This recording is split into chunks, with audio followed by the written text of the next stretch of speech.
પોલીસને લાફો મારીને ભાગતો તો. આગળ ગુંડો, પાછળ પોલીસ.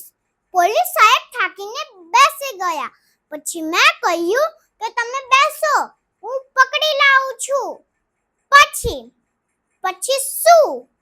જે હવાની સ્પીડે દોડી પેલાની પાછળ આડે ઉતરીને વચ્ચે પગ નાખ્યો. ગુંડો ત્યાં ને ત્યાં કુલઠ્યો ખાઈ ગયો. પછી પોલીસે આવી એને પકડી લીધો અને મને શાબાશી આપી.